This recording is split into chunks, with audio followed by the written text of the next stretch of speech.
truck engines seizing, sports cars blowing motors on track, the second death of the Supra, and an emissions and engine testing scandal that goes as far back as 2003?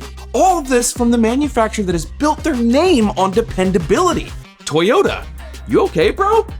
Today, we're gonna find out.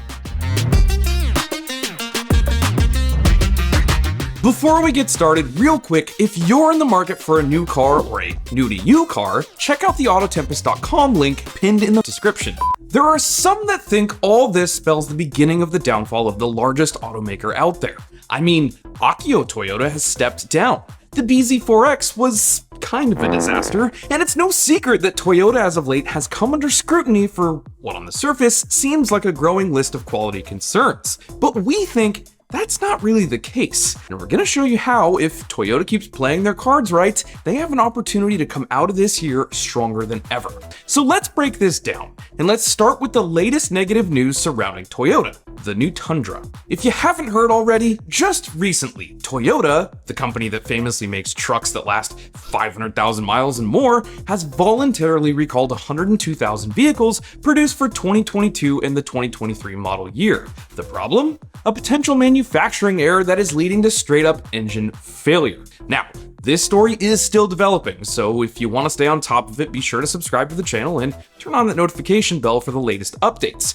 But for those engines, according to Toyota themselves, there is a possibility that certain machining debris may not have been cleared from the engine when it was produced. In the involved vehicles, this can lead to a potential engine knocking, engine rough running, engine no start, and or a loss of motive power.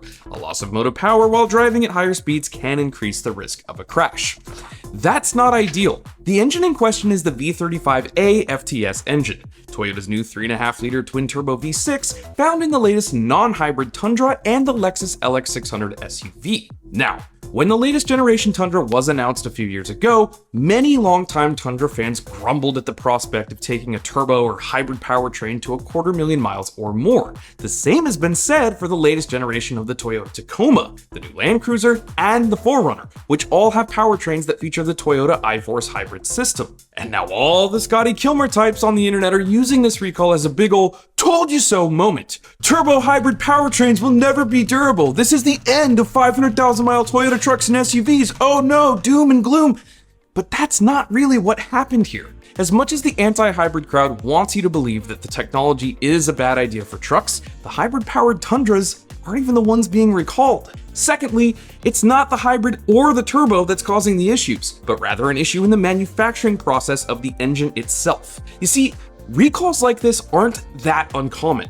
When a new powertrain is introduced, new processes and manufacturing methods are developed to create the engines in mass. And sometimes, the engine itself as designed is all good, but the process to crank out thousands and thousands of engines a year might have flaws which can lead to engine issues. Toyota is already getting ahead of the issue by voluntarily recalling vehicles, many of which may not have even been affected. But just to get ahead of it and stay on the safe side, they're taking them in anyways to make sure there are no issues. In fact, they've even put a stop sale on potentially affected Toyota and Lexus models. That's very unlike most other auto manufacturers who wait for the NHTSA or other governing body to start an investigation. Typically, automakers deny responsibility as long as possible until the government mandates or class action lawsuit forces them to take action.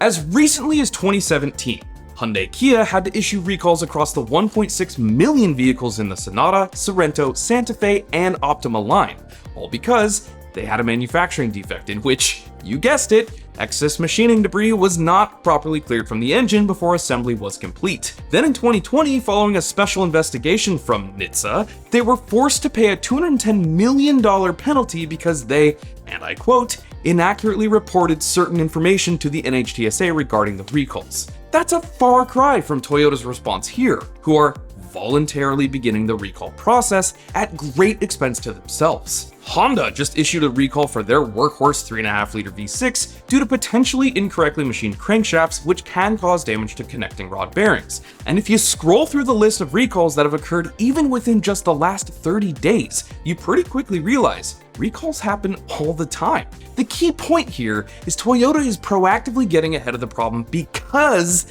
they know just how critical their reputation is. The company has spent decades building up a loyal fan base, people who lovingly keep their Tundras, Tacomas, even their Camrys on the road way past their sell-by dates. Now, if you own one of these vehicles and are affected by this recall, we're not trying to minimize or explain away the frustration a recall like this causes. It sucks to have to take your car to a dealership, probably not even get offered a loaner car, and be without it for days or even weeks. It's not great, and it's probably one of the reasons you purchased a Toyota in the first place. And what's worse is that many dealers aren't even willing to take these Tundras in on trade right now.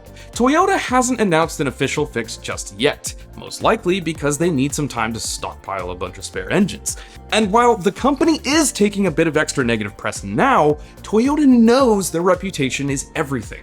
They're gonna fight tooth and nail to protect that. After all, they didn't become the largest automaker in the world by cutting corners or building subpar products. With that said, they're by no means perfect. I mean, we all remember the Tacoma frame rust issues that initially affected trucks built from 1995 to 2000 that was later extended to Tacomas, Sequoias, and Tundras built from 2005 to 2010. See, initially Toyota internally extended the rust perforation warranty to a full 15 years after the vehicle's in-service date. And after a class action lawsuit Toyota settled in 2016, they've agreed to pay up to $3.4 billion to fix rusty frames on these vehicles. And then there's their initial response to a few recent engine issues in the GR86. And that's an engine they don't even actually make. The GR86, aka FRS or BRZ, is Toyota's joint entry-level sports car with Subaru. In fact, the engine is a Subaru Flat 4, we know all about because, well, we own one. And I've already spent plenty of time under the hood. You know who else has one? Blake Alvarardo and Luke. No last name, he's just Luke. Both are enthusiasts who bought GR86s brand new, and one of the coolest thing about the GR86 is that if you buy one new, it comes with a complimentary 1-year membership to NASA. Not that NASA, the National Auto Sport Association, along with a free high-performance driving event day. NASA supplies you with an astronaut to ride shotgun while you tear up the track and learn to push your new 86 to the limits. By astronaut, I mean high-performance driving instructor. Both Blake and Luke took their under 20,000 mile 86s out to the track using that voucher that Toyota themselves supplied with the car, and both suffered blown engines due to oil starvation. Now, this is a known issue that occasionally affects 86s and BRZs. Subaru typically covers these types of engine repairs under warranty. But when these boys each took their relatively new Toyotas to dealerships, hoping to get them fixed for free, they were initially denied by their local service departments due to the dealer finding photos of them taking their cars out on track. The warranty admins claimed this voids the warranty. Now, that seems strange, being that Toyota is literally giving you a track day with the purchase of a new 86. Wait, are they trying to give enthusiasts a complimentary voided warranty? Well, after Toyota's executive offices got involved, the dealers were forced to do an about-face, and both cars received brand new engines under full warranty. And in addition, Toyota has confirmed that participating in a high-performance driver event will not affect warranty coverage moving forward. It's a frustration that these claims were initially dismissed from being covered. But again, Toyota stepped in and did the right thing. It's a bummer, though, that it took the power of the internet and even some of us journalists to get them to take action, though. If you own an 86 or are considering buying one, don't worry, you're covered. Now, it's true that Toyota is in a state of transition. Akio Toyoda, aka Marizo, recently stepped down as CEO and handed the reins over to Koji Sato. Over the last decade, Toyota Motor Corporation has made a lot of big changes. They introduced the GR line, reviving the Supra. They updated the 86 to the GR86 and unleashing the badass GR Corolla and GR Yaris. They even went to the 24 Hours of Le Mans and completely dominated. Most of these big moves were driven by the outgoing CEO Akio Toyoda, who is in fact the grandson of Toyota's founder Keiichiro Toyoda. Koji Sato, the new guy, has big shoes to fill, but he certainly has the resume for the top job, having previously been president of the Lexus division and Gazoo Racing. So from top down, Toyota is still in a state of transition. the whole automotive world is, as we slowly sunset the combustion engine past and make way for an EV future. Or will we? I mean, maybe. A bunch of OEMs are walking that back, but we've already seen Toyota's bets pay off, that efficient and effective hybrid systems capable of upwards of 50 miles per gallon might be the better solution than to go all in on EVs, which requires environmentally costly mining and major infrastructure improvements. Perhaps Koji's biggest challenge is currently unfolding right before our eyes. After a multi-year investigation, the Japanese government has found that basically every Japanese automaker has cheated in one way or another on their domestic testing. Toyota, Honda, Mazda, Yamaha, Suzuki, and Daihatsu, who's owned by Toyota, have all been found to have falsified reports or intentionally conducted tests not to the standard of the governing body required. It's mostly affected Japanese-only markets though some components and vehicles have been held up from export to international markets. The scandal has affected a total of 85 Japanese companies. Now, the fact that it's so widespread is not a good thing, but on some level, it also suggests a failure in regulatory efforts to get companies to comply. Now, there's a chance this does hurt Toyota long term, and being that this is still a developing story, we'll have to see just how much impact this ultimately has. Like I said, turn on that notification bell for updates. Look, the key point here is that Toyota has made some mistakes. All companies do. But based on how we've seen them respond in the past, I'm pretty confident that the company has pretty much always done what they needed to do to make things right with their customers. And frankly, we'd be shocked if they didn't go above and beyond this time around to make things right. But what do you think? Let me know down in the comments below.